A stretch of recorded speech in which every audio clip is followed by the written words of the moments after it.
There are children born with fragile hearts, but what hurts them the most isn't their illness. It's been ignored by the world. Lani was one of those children. No father, no mother. Only an uncle guardian who constantly posted pictures of her illness online, begging for pity to make money.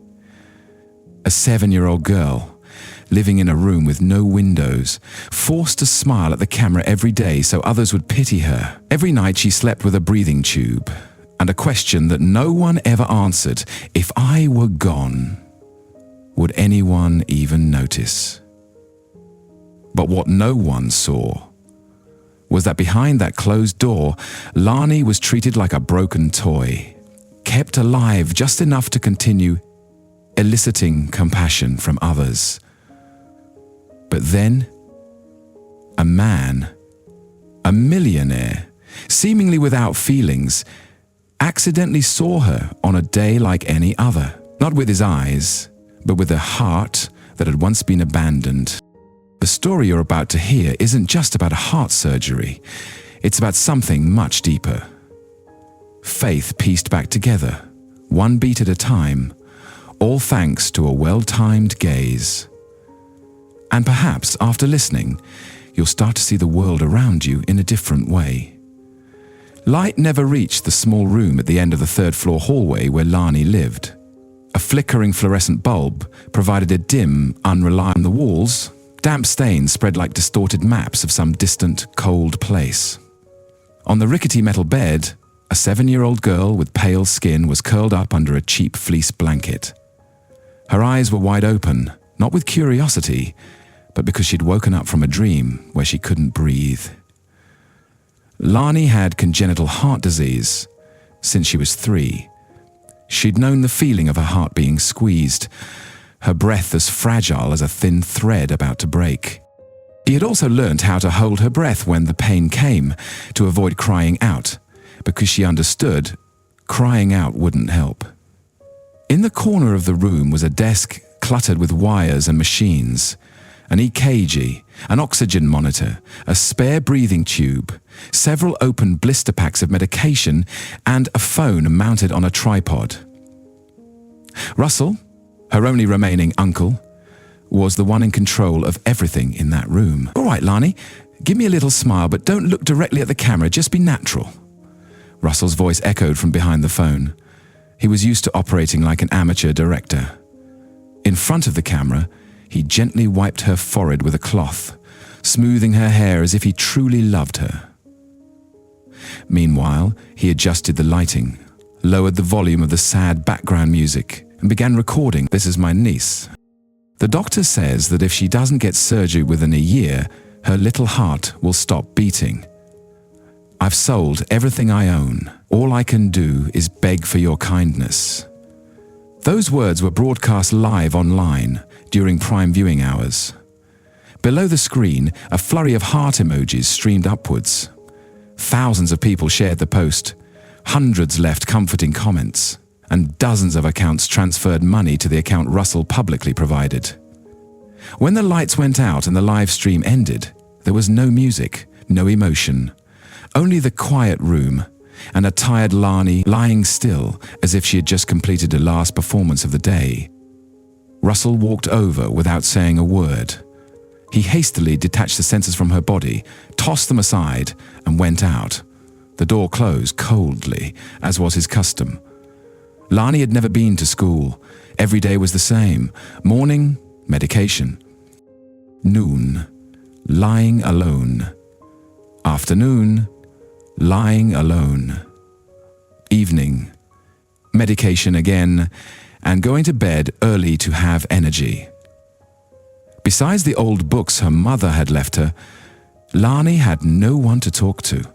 No friends, no teachers, no playground. Only the stained ceiling and the sound of Russell's footsteps. Once she asked, "Uncle, if I get heart surgery, will I be able to go to school?" Russell stopped, stared at her, and replied bluntly, "If you say stupid things like that again, next time I'll cut off your medicine." From then on, Lani didn't ask any more questions. However, things weren't always as smooth as Russell had arranged. Lani's pain became more frequent. Some nights she had mild convulsions, gasping for breath without daring to call out. Some mornings she couldn't get up, her vision blurred, her heart pounding erratically. But Russell still forced her to sit up, dabbed some blush on her cheeks for color, and made her perform again. To the outside world, Russell was a devoted uncle, a role model for raising a grandchild against the odds. He was even invited to speak at a small charity fundraiser. Standing on the podium, he burst into tears as he talked about how he ate instant noodles for 3 months to save money for Lani's medicine. The truth was, he used that money to buy imported wine, invest in cryptocurrency, and bet on sports. That evening, after the recording, Lani sat leaning against the wall, hugging a pillow while the pulse oximeter was still clipped to her finger. The dim light illuminated her face, pale, small, but coldly calm. She was used to living without a choice. No one asked her if she wanted to live. No one asked her if she was tired.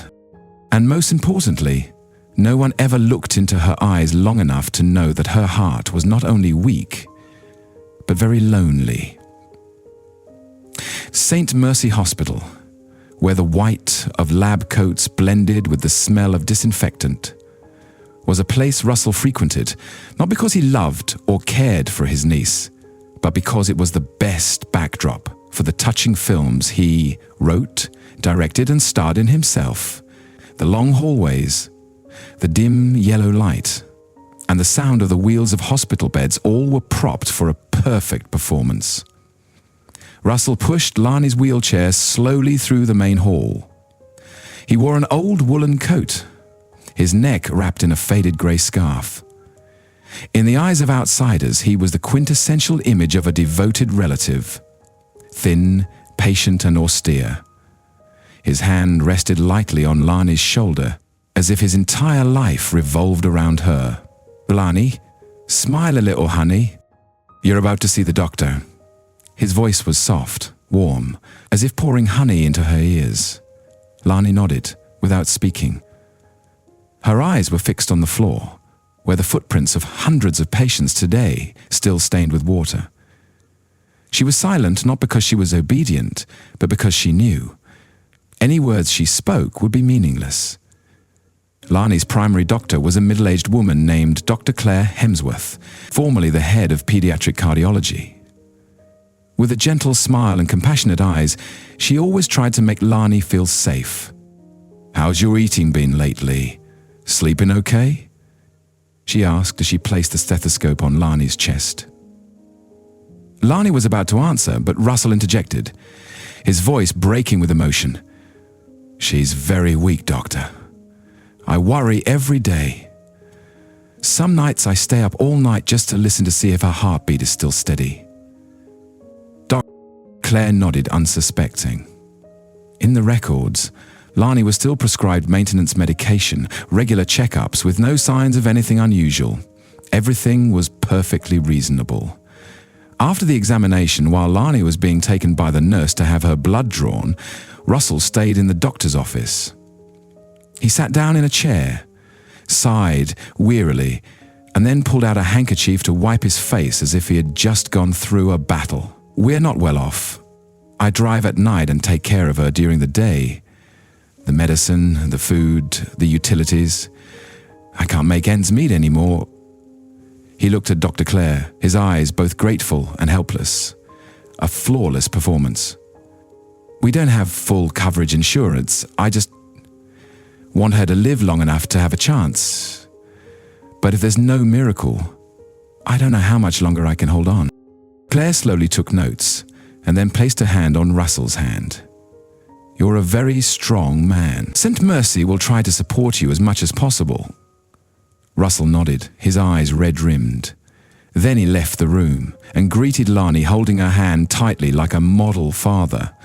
But as soon as they got into the car, the mask fell off almost immediately. "You should have been clearer about how tired you are," Russell snapped as he fastened Lani's seatbelt. "Sit still," so I can keep working. He pulled out his phone, quickly opened one of the 3 apps he used to fish for money: GoFundMe, Instagram, and a community page dedicated to sharing sad stories. Different account names: Heart for Lani, One Last Beat, Help Her Breathe. Each account had a different story. One place said that Lani was an orphan with no relatives. Another said she was a mixed-race child who had been abandoned. Another fabricated the story that she had once been saved by a mysterious doctor and needed $300,000 for urgent surgery. He took turns posting every day. Each photo was edited with pale colors.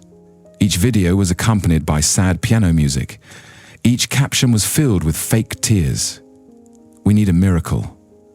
That little heart could stop beating at any moment. Just last week, he had received more than $22, 0 cents, divided equally into 3 different bank accounts.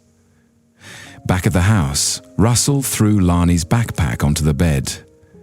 She tried to get out of the wheelchair, but her legs were shaking. She hadn't eaten anything since morning, and this morning's medicine made her nauseous. Russell didn't notice. He was busy checking the amount of money transferred, reading comments from thousands of people who were wishing the most devoted uncle in the world well. Lani lay down on the bed, her face buried in the pillow. She didn't cry. She was all cried out. She just breathed, very slowly, trying to keep a steady rhythm so that tonight she wouldn't make any noise that could annoy Russell.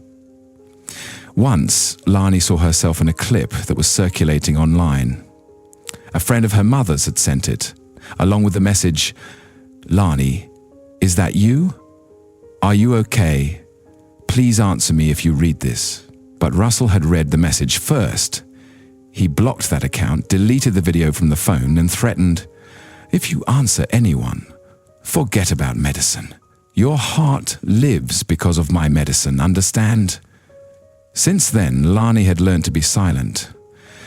She didn't know what social media was, didn't know that millions of people were supporting her, but that no one really knew or would save her. On a drizzly night, Lani suddenly woke up with chest spasms. She removed the breathing tube, sat up, and wrapped her arms around her left chest as if afraid it would fall out. In the darkness, she saw the light from the next room, where Russell was still awake, wearing headphones, playing an online poker game. At his feet was a cardboard box. Inside, stacked with unopened medicine bills. They were all real drugs, good drugs, but he wouldn't let her use them. Because if she was healthy, he would lose his reason to continue making money. Lani hung her head on her knees, her trembling hands searching for her heart. If it stops, will anyone be sad? There was no answer.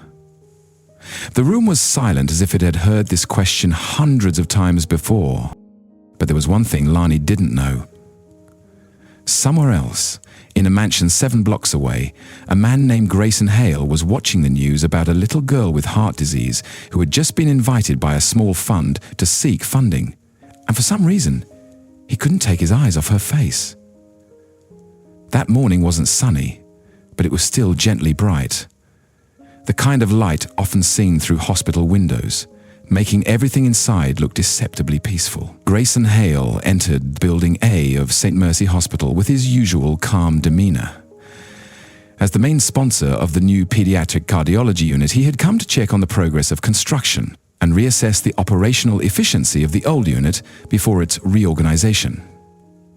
Grayson didn't like ostentation. No accompanying secretary, no reporters, carrying nothing but an old leather notebook and a fountain pen. For him, these inspections always began with going alone, quietly, observing the smallest details that the reports never mentioned.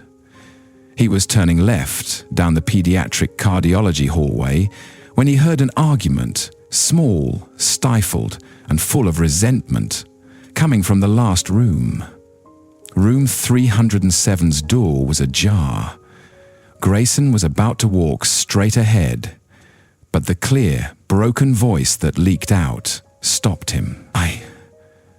Tummy hurts. I don't want to take it anymore. Shut your mouth. Do you want to die today? The man's voice snarled, small and fierce. Grayson leaned in, looking into the gap between the door and the frame. A tiny, gaunt girl, so thin that her shoulder blades were visible under her patient gown, was being held tightly by the shoulder with one hand. The man's other hand was shoving a pill deep into her mouth, causing her head to jerk back. Not a word of comfort. Not a gesture of concern, only the girl's gasping breath and wide eyes, empty, resigned, as if she was too used to this. Grayson stood still. In that moment, he was no longer a millionaire, no longer an investor, no longer a benefactor of the hospital.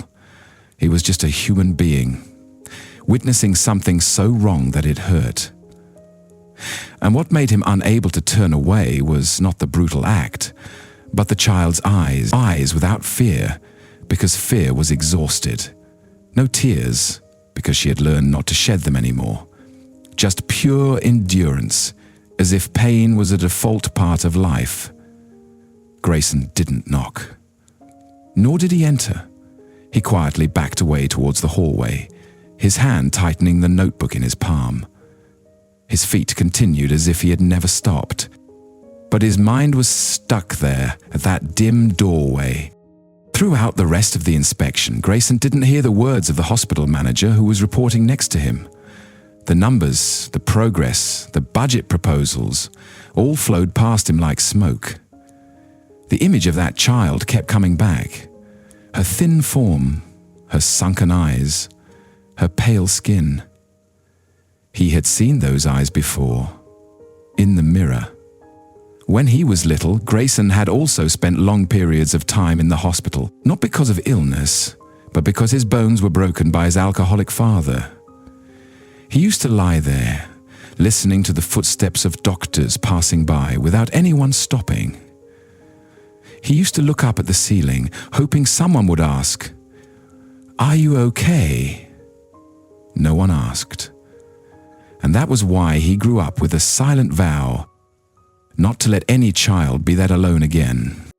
That evening, in his office, Grayson opened his personal computer, accessing the hospital's internal system, where he had the right to view medical records as a senior donor.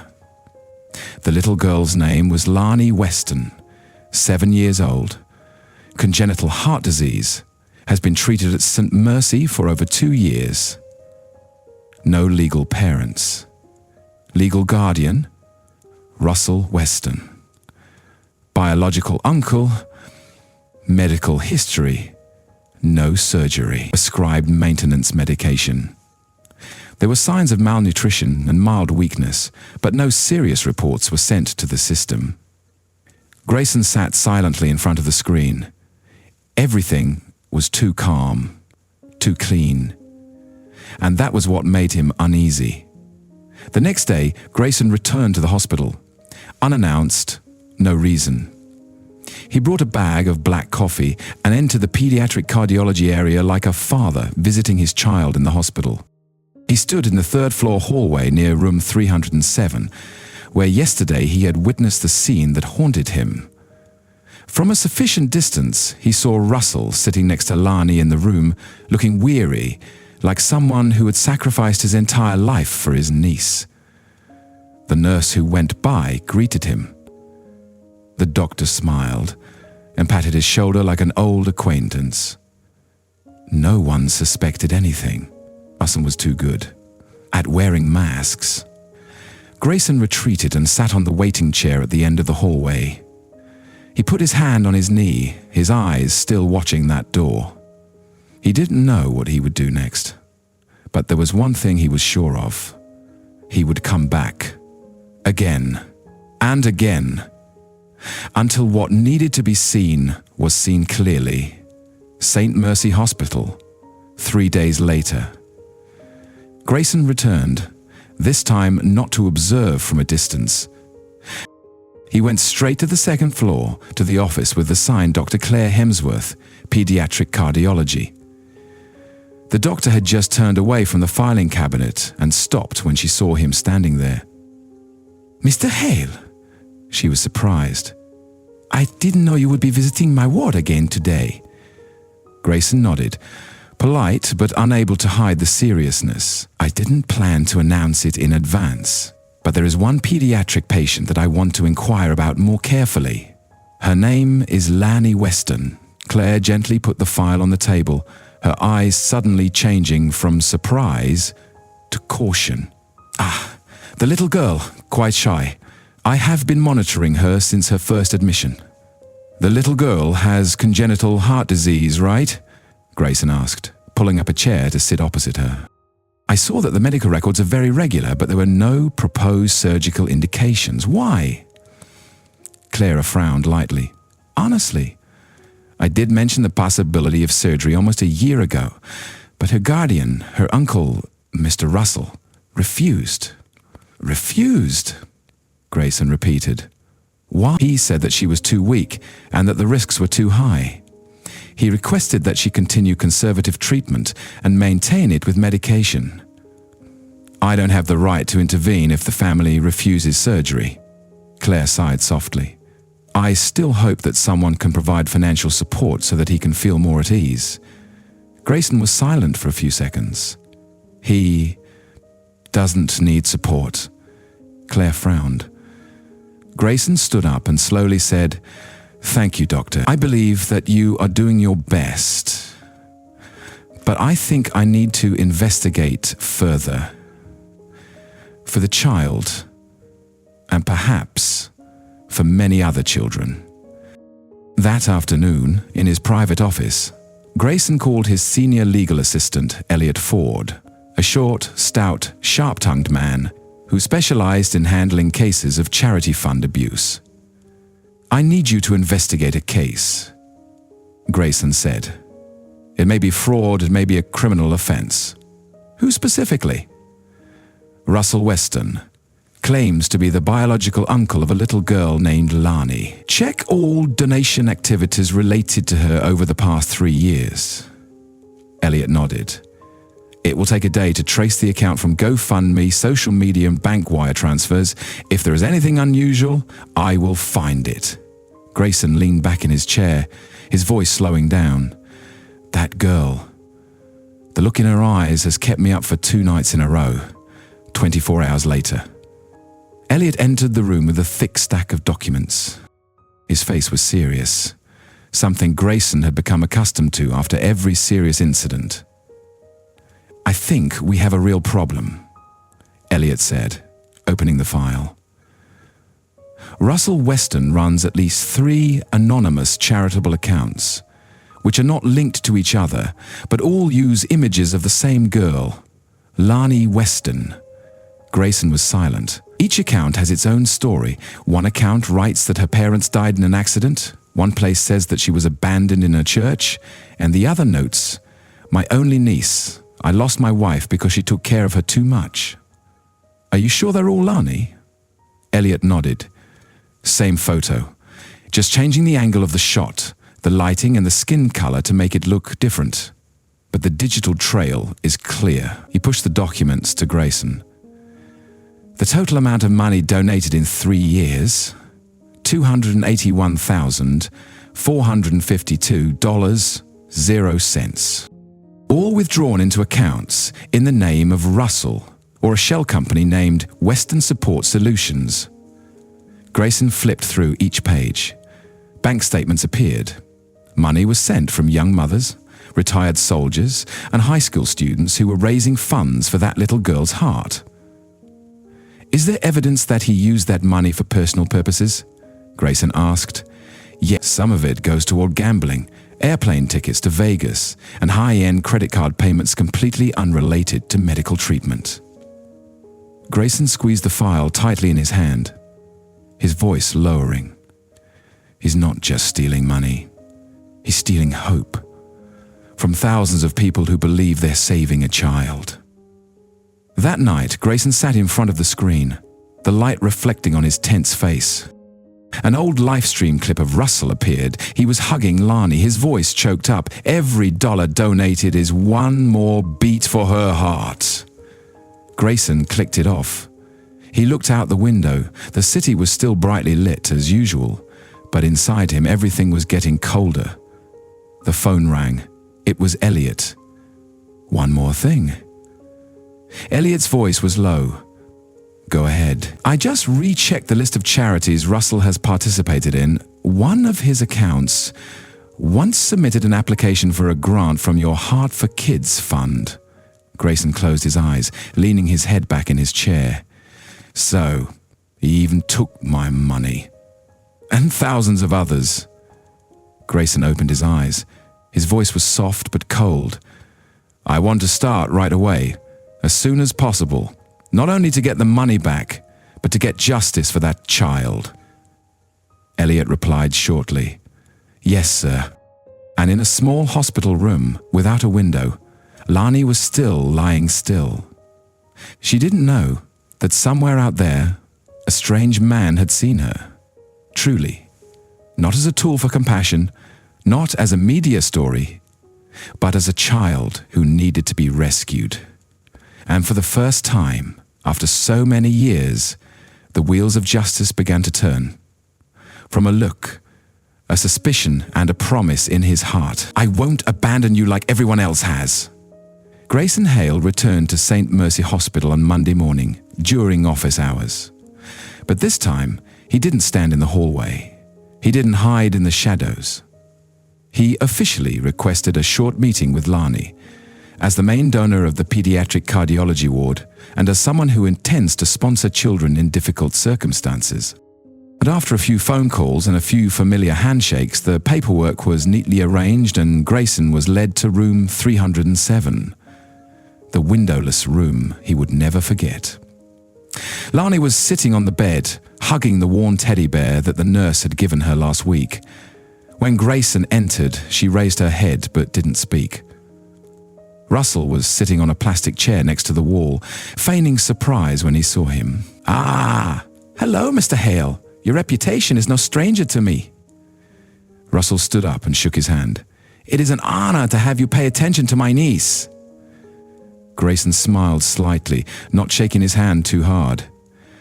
I just want to know more about the children that the hospital is taking care of, especially those cases that need long-term support. Yes, of course. Russell turned to Lani. Lani, say hello to Mr. Hale, honey. The girl bowed her head and whispered, Hello, sir. Grayson pulled a chair close to the edge of the bed. How are you feeling? Have you been tired lately? He asked, as gentle as if he was asking if a flower was wilting. Lani shook her head slightly. I'm the same, sir. Russell chimed in with a sad voice. She's very obedient. She never complains about anything. I just hope to have enough money to have heart surgery for her soon. But the situation, Grayson interrupted, his voice soft but his eyes didn't leave Lani. The doctor said that the surgery has not been scheduled yet. Do you want to be cured? Lani stopped. Her eyes looked up. At that very moment, Grayson saw something sparkle. Not hope, not joy, but fear. Lani hesitated. I just don't want to bother anyone. Russell quickly answered for her. See, she's a very introverted person. She is always afraid of being a burden. Grayson nodded slowly, then leaned slightly towards Lani, lowering his voice as if they were sharing a secret. No one is a burden when they are loved in the right way, Lani. The girl looked at him for a while. A long time. Then she lowered her head, hugging the bear tightly to her chest. The meeting didn't last long, only 15 minutes, but for Grayson, that was more than enough. As he stepped out of the room, he turned back one last time. Russell was still smiling, as if he had successfully won over the philanthropist, and Lani was still looking down. But he knew that look well. The look of a child who wanted to say something, but was silenced by something more terrible than physical pain. I need a private monitoring team. Grayson Grayson told Elliot that afternoon. "Not just investigating the account anymore. No," Grayson replied, his voice certain. "I want to know what happens when that door closes. Who enters, who exits, what they do, what they say, record them if necessary." Elliot nodded.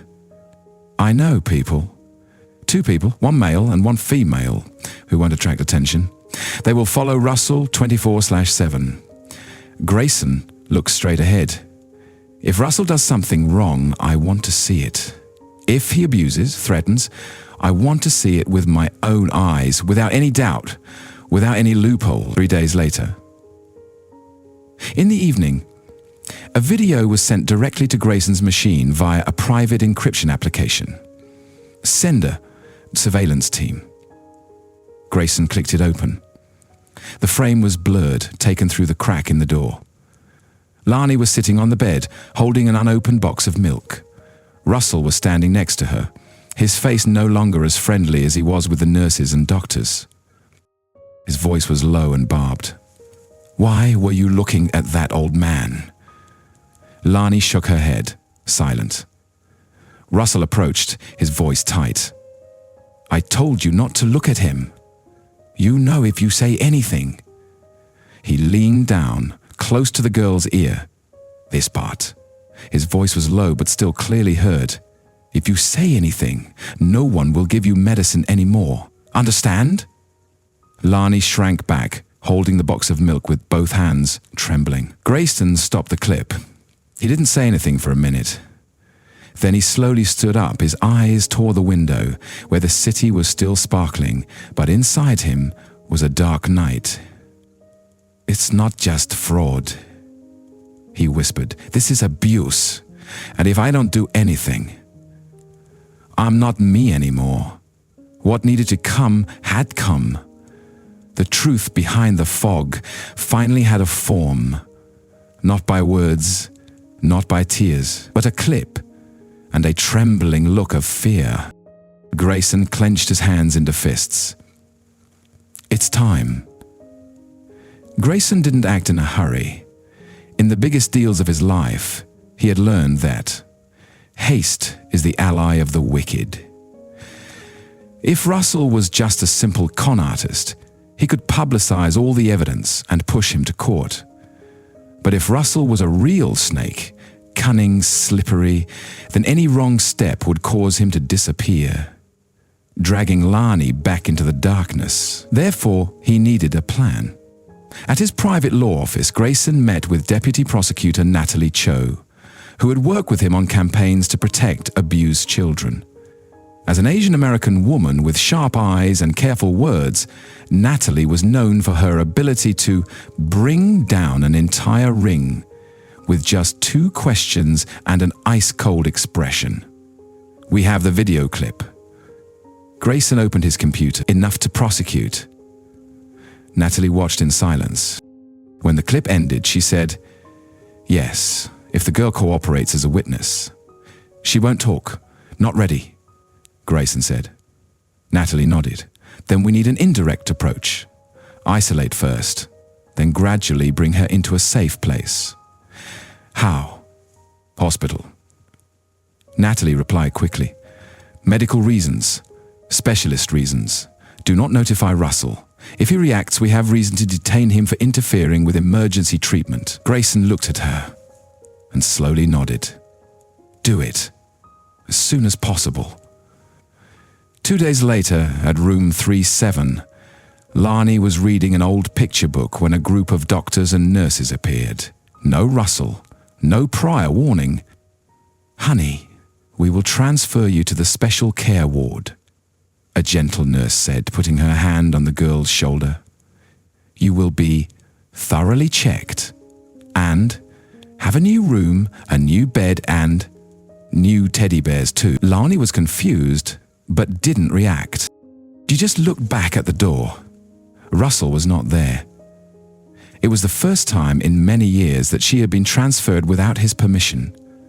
The special care ward was on another floor. Private room, glass door overlooking the garden. A young nurse greeted her with a new box of crayons and a newly printed comic book. My name is Mia. From today onwards, I'll be here with you, okay? Lani didn't speak. She sat down, still holding her old teddy bear tightly. Only after everyone had left did Lani dare to whisper to the bear, "We've been separated. He's going to be very angry." At the same time, in the examination area, Russell was going crazy. "I am the legal guardian. No one has the right to move the child without my consent," he shouted at the senior doctor on duty.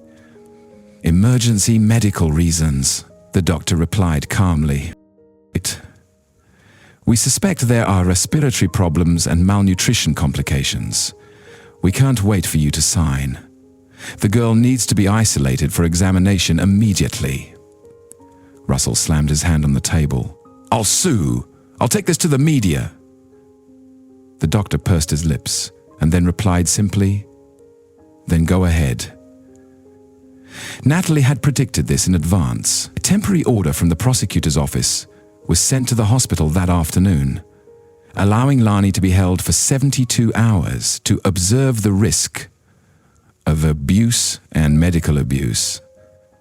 Russell was not allowed to contact her. Grayson monitored the entire process from his private office, his eyes fixed on his phone.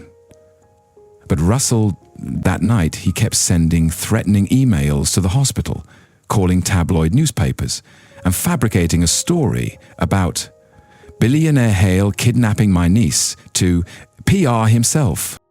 A YouTuber even posted an old clip of Russell's live stream with Lani, with the title, "The Role Model for Raising a Grandchild Destroyed by Financial Power." Grayson stared at the screen and then called Elliot. "Quash it. Verify it.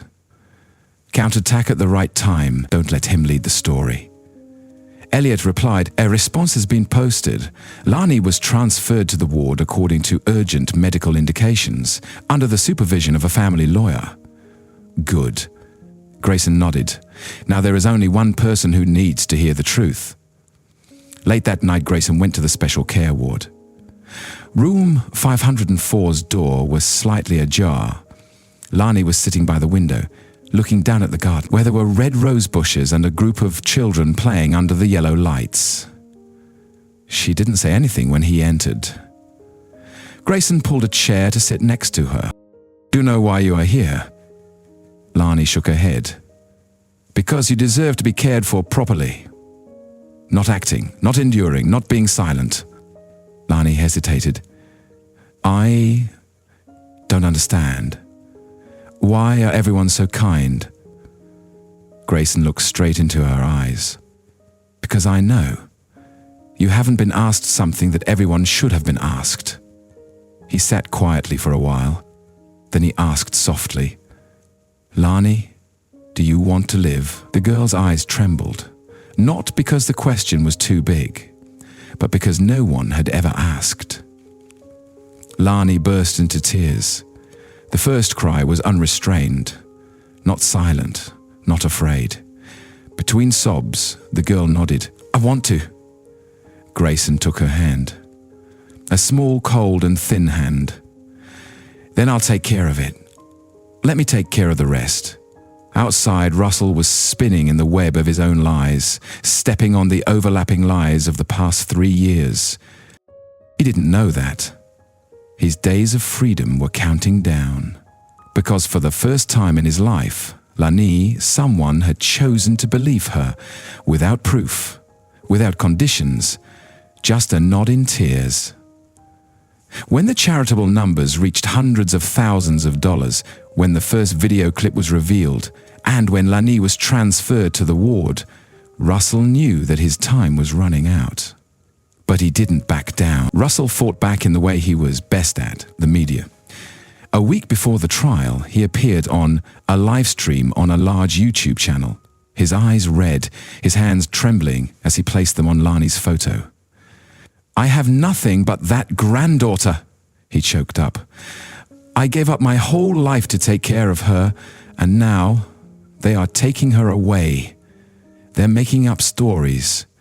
They want to turn me into a monster so that some rich person can be hailed as a hero." He stopped, his voice lowering painfully. I'm not perfect, but I am Lani's only relative. They are just outsiders. Comment exploded. Thousands of shares. A series of hashtags flooded social media. Justice for Russell. Protect the real carer. Grayson, I say a fraud. Grayson wasn't surprised. In fact, he knew this move in advance. He had seen many villains use social media to distort the truth. But what made his heart sink was that some people wanted to believe Russell because they were afraid to admit that they had sent money to an abuser. In their hearts, Russell was still the devoted uncle, and he, Grayson, was the powerful man interfering in other people's family matters. That night, Grayson returned to his quiet penthouse, but his inbox was full of insults. You're not a hero, just a glory hound. Return Lani to her real uncle. Get out, you millionaire who likes to play God the Savior. Elliot sent a report. AI bots, 40% from fake accounts. The rest are real people, mostly those who have donated to Russell. They are ashamed and react fiercely. Grayson was silent. Then he said one sentence, deep and sure. The truth doesn't need to be applauded by anyone. It just needs to stand firm. 2 days before the trial, Grayson took the initiative to hold a public press conference. No colored lights, no stage. Only him, Elliot, and a large projection screen in the middle of the pure white room. Elliot opened the video. Everyone fell silent as Russell's image appeared, with his true face. No artificial light, no acting, no tears. If you say anything, no one will give you medicine anymore. The sentence rang out, cold as ice, sharp as a knife.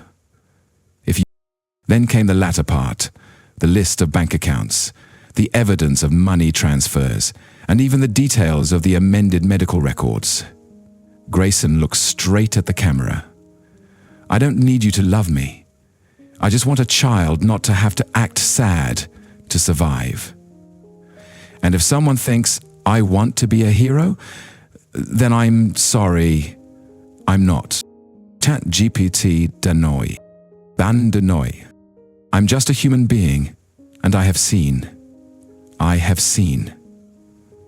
Elsewhere, Lani was sitting in her hospital room, the small screen replaying the press conference.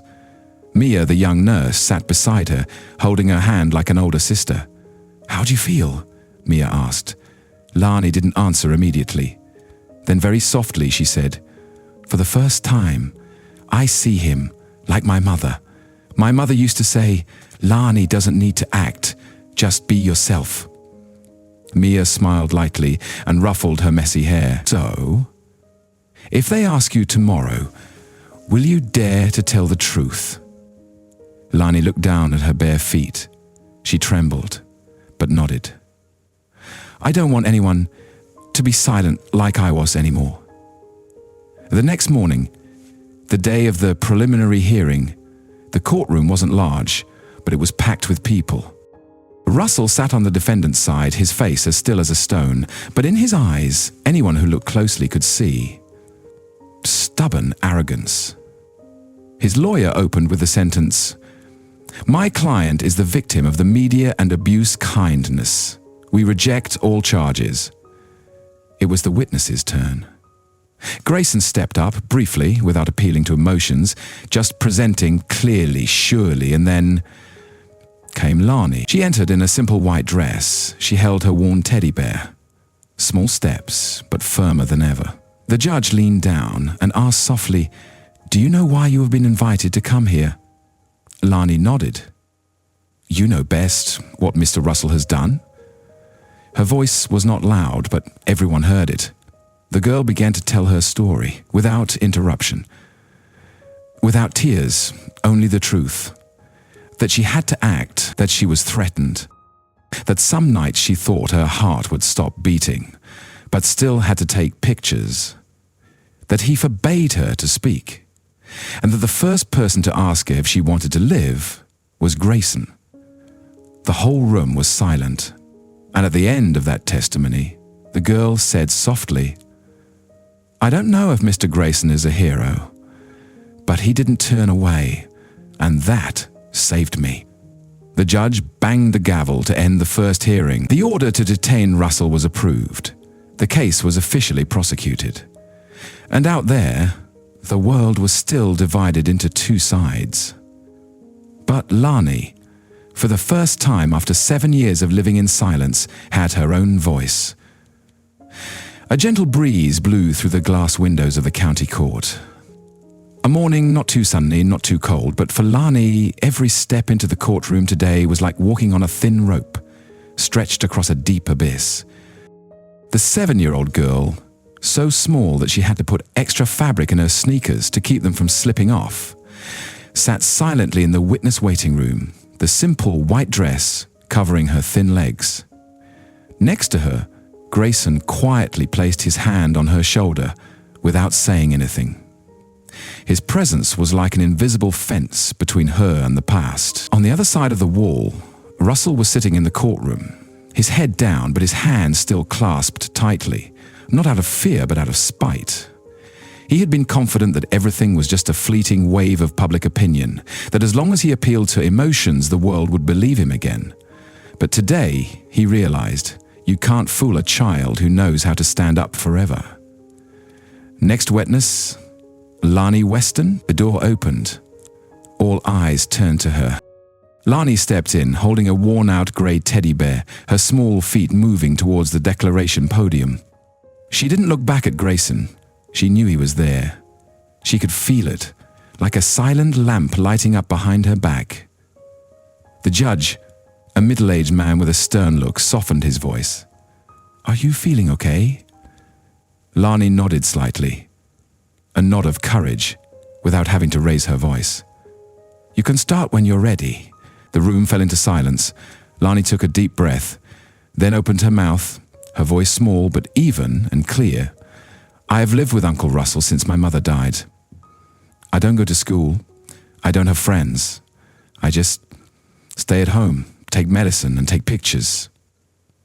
He said I had to smile, had to be thin, had to be pale, so that people would pity me. Every time after the live stream, he would turn off the camera and he wouldn't say anything to me. Sometimes he wouldn't feed me for a few days. He also didn't take me to the doctor.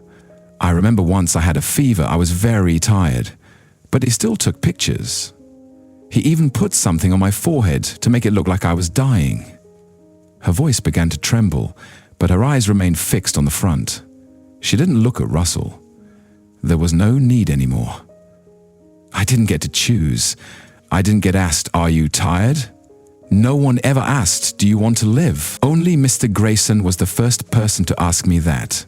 A sniffle rang out from the audience seats. Lani lowered her eyes.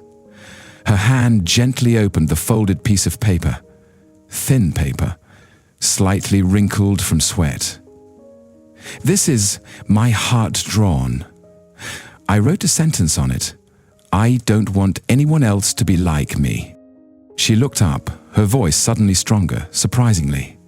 "If Uncle Russell really loved me, he wouldn't make me afraid of the sound of his own footsteps. If love is exchanged for silence, then it's not love." On the defendant's side, Russell moved, his lips pursed tightly, his skin was pale. But he didn't speak.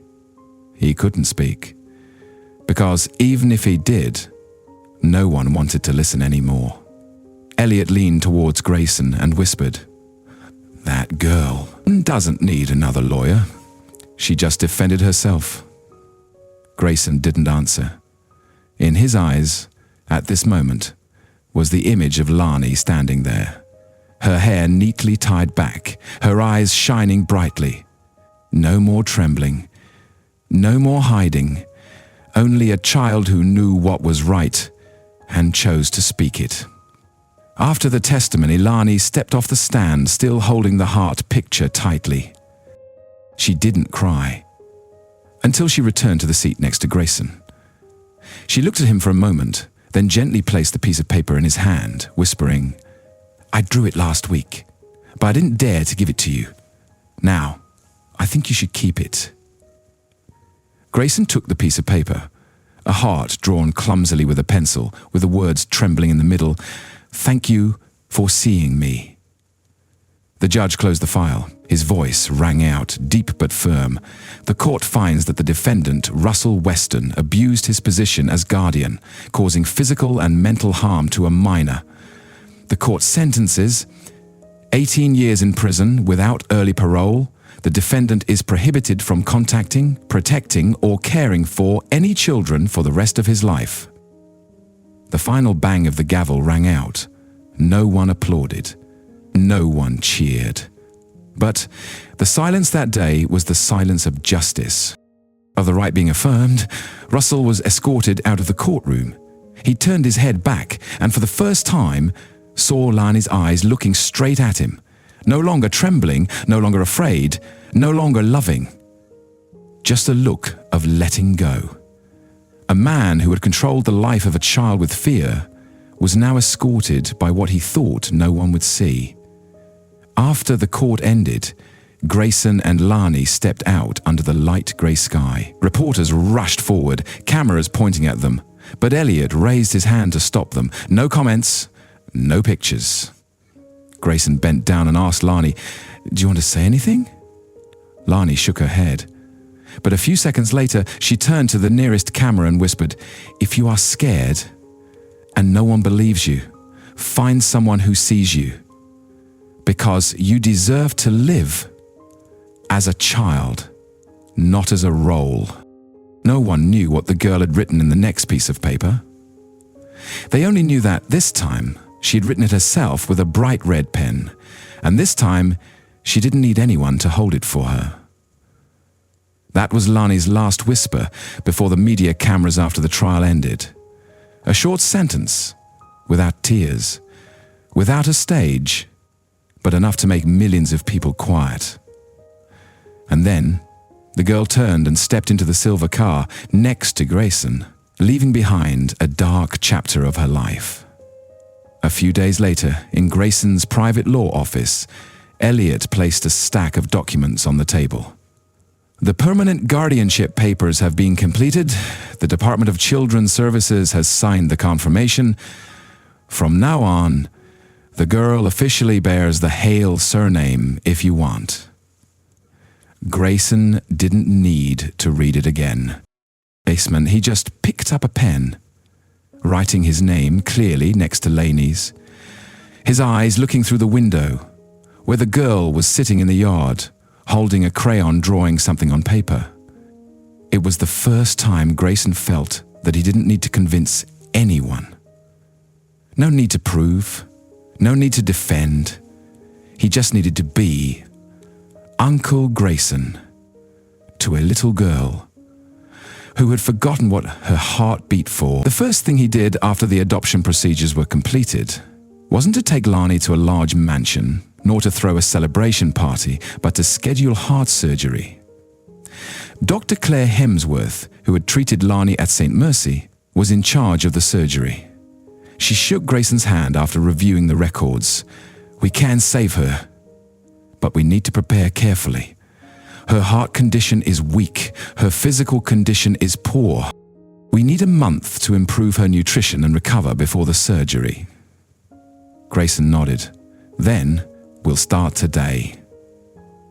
For the next 30 days, Lani lived in a high-end treatment area, where every morning began with sunlight through the large glass window, not with flickering fluorescent lights.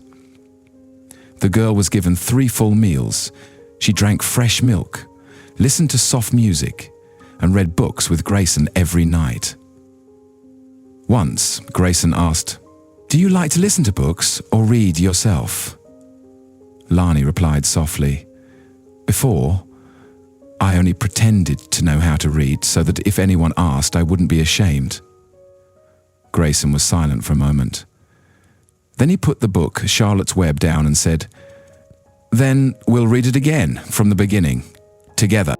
From then on, they reread everything, from the alphabet to the names of plants, the nuances of emotions, even how to write the word love with soft, round strokes.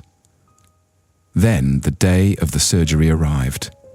That autumn morning, the sky was crystal clear. Dr. Clare entered the room, took Lani's hand, and smiled. "Are you ready?" Lani turned to Grayson. He nodded, squeezing her hand lightly. "You just need to sleep. When you wake up, your heart will beat, no longer out of fear." Lani nodded. She was pushed away on a stretcher, still holding her old teddy bear. On her patient gown, the doctor pinned a small badge, a heart in bloom. The surgery lasted nearly 6 hours. Grayson sat outside, not reading the newspaper, not using his phone, just looking at the red light on the operating room door. Sometimes he closed his eyes. Sometimes he whispered, "If the girl can get through all that, then she deserves this heart." The light turned green. The door opened. Dr. Clare removed her mask. "It's okay." Grayson didn't sigh with relief, he just nodded, gently, but his eyes were as bright as they had never been before. Lani woke up after 14 hours of recovery. The girl didn't ask anything, just looked at the ceiling for a long time, then looked through the glass window to see the maple tree outside, shedding the first leaves of winter. "I'm still alive?" she asked softly. Mia, the familiar nurse, laughed. "You are living for the first time in the true sense, darling." Lani looked towards the door. Grayson was standing there, holding a heart-shaped balloon with the words, "New day, new beat." The girl smiled, the first smile after the surgery, and perhaps also the first smile in her life that didn't contain any acting. In the days that followed, Lani began to live like a child. She learnt to color, learnt to write, learnt to bake cakes. She planted flowers with Grayson, learnt to paint with her fingers, and often asked questions like, "Why do flowers need sunlight to live, but I feel like I need someone to see me?" Grayson laughed. "Because you are a person, not a flower. And people can't live if they are ignored." Once, when asked, "Lani, do you think your heart is healthy again because of the surgery?" The girl tilted her head, then replied, "I think. My mother created this heart, but it was Mr. Grayson who helped it beat again." Grayson listened, without replying. He turned away, but his hand clenched into a fist, as if he was holding the emotion that was only for him and the sky that day. After 3 months, Lani was discharged from the hospital. Not going home in an ambulance. Not wearing patient clothes. She stepped out in an emerald green dress, her hair tied to the side, holding her drawing, a house with windows, with flowers, with the sun, and with a small line. "Here, people don't ask me how many donations I have. They ask me what I want to eat today." Grayson took her to the small wooden house on the hill, where he lived throughout his childhood after leaving the orphanage. That place wasn't a mansion. There were no bodyguards, no staff. Only an old piano, a large dining table, a red-hot fireplace, and a wall full of photos, where the first photo was of Lani grinning as she smeared cream on her face. Every night she slept on the high wooden bed, with a window facing the lake. Grayson placed a small infrared camera in the room, not to monitor her, but so that if she had a nightmare, he would know and come in time. But for the first 90 nights, not a scream, not a cry, only even breaths, and sometimes a smile in her dream. One morning, Grayson woke up to the sound of the piano from the living room. Lani, in her long nightgown, was sitting fiddling with the keys, playing a few random. He stood behind her, without speaking, just watching. Then Lani turned back. "Do you know what music is like?" "Like what?" "Like a heart telling a story." He sat down next to her, hitting a light chord, and in that peaceful wooden room, the heart of a little girl who had been forgotten had begun to tell her own story. No more tears, just the beat, completely. The first morning of May. Gentle sunlight fell on the jasmine flowers on the porch. Lani sat on the wicker chair, next to a cup of warm cocoa, holding a purple ink pen. On the table was a letter that had been half written, the words round, sometimes blurred with ink because her hand was shaking or because of emotion. Lani was writing a letter to St. Mercy Hospital, which used to be the place she feared the most, but now was the place where everything changed in her life. Dear doctors, nurses, and people who have walked through the third-floor hallway where room 307 still exists, I am Lani Weston. No, now I'm Lani Hale. I used to be a patient, a child that no one looked at for more than 3 seconds. But today, I'm writing this letter to ask, what can we do for other children who have also been forgotten, like I used to be? Grayson stepped out carrying a sandwich he had just made. Are you finished writing? Lani nodded, smiling slightly. Almost done. I just don't know if people will listen. Grayson put his hand on her shoulder, his voice deep but warm. People don't need to listen right away. Just speak from the heart and don't stop talking. A week later, Grayson received a call from the St. Mercy Hospital Council. They agreed. Not only agreed, they invited Lani to speak before all the medical staff to launch a new program called Little Hearts, a program to support free heart surgery for children who have been abused, abandoned, or live in high-risk environments. The idea and name of the program, Androides Som Lani, because every child should have a healthy heart to live, not to endure. From then on, the image of Lani, with her hair tied to the side, her clear eyes, and a hand-drawn heart, became the official symbol of the Grayson Heart Foundation. Not for media purposes, but to remind everyone that behind every statistic is a real life, waiting for someone to stop and look. That summer, Lani followed Grayson to many places, from remote hospitals to orphanages. Everywhere, the girl brought a box of crayons, drawing books, and a small gift box, which contained a handwritten card with the words, I was once saved. Now I want to save someone else. Once, at an orphanage in the suburbs of Seattle, a little girl sat silently without speaking. Lani approached and gave her her teddy bear, the old grey bear that had been with her through the surgery. I used to be very scared, afraid to speak, afraid to cry, afraid I wasn't worth living, Lani whispered. But someone saw me. And I know. It's my turn to see you. The child hugged the bear and smiled for the first time.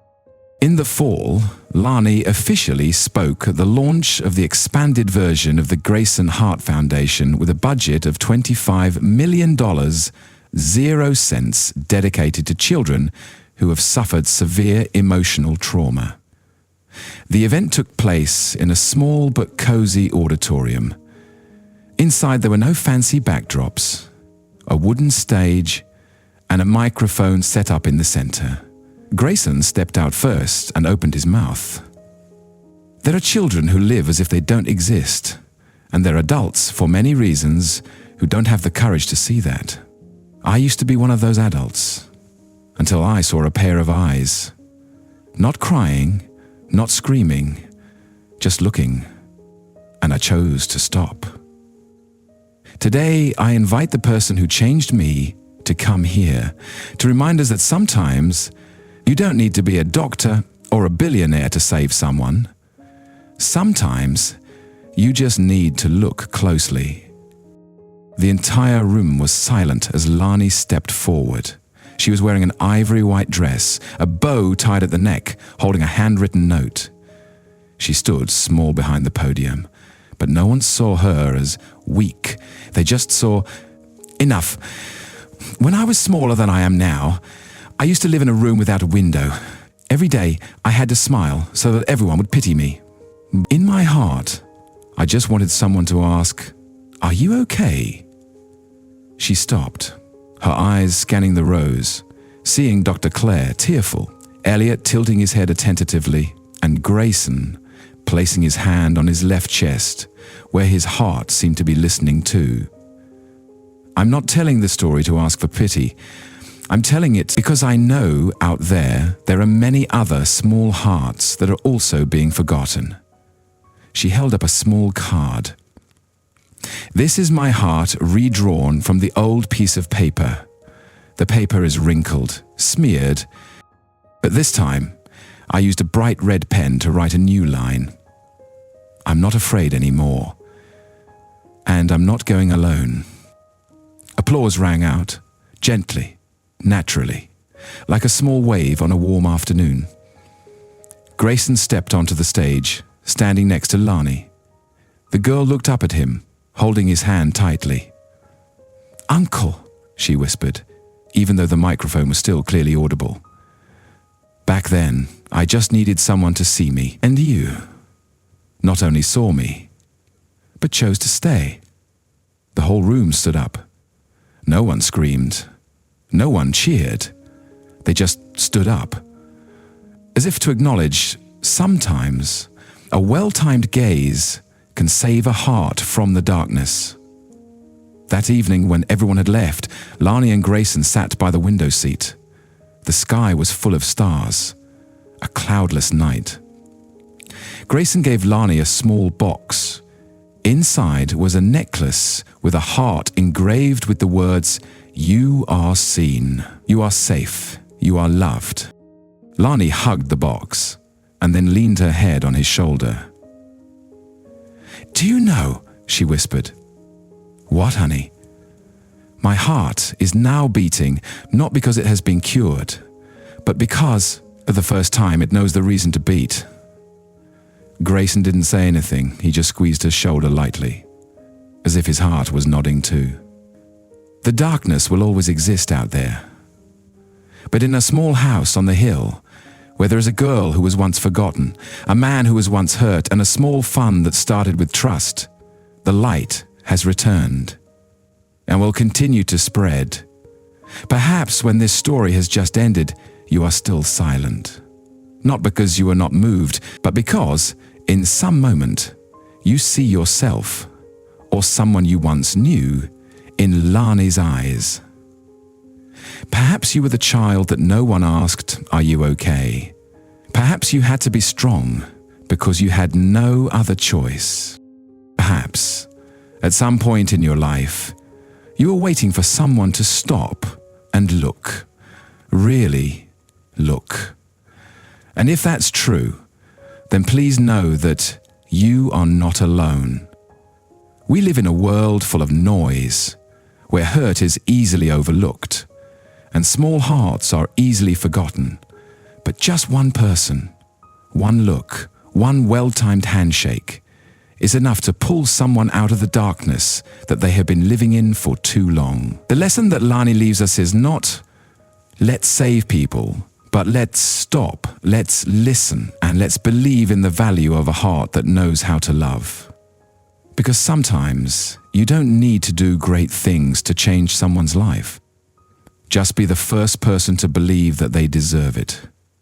And now, I want to ask you, in your life, have you ever seen a Lani? Have you ever been the person who was overlooked, or the person who stopped at the right time? And if today you can do a small thing to help a heart beat again, what would you choose to do? Share your thoughts below. Even just one line is fine, because who knows? Your words might be the first light in someone's darkness. Thank you for listening to the end. And if you have a heart gentle enough to hear this whole story, then please believe that you are also the light after the darkness of this world.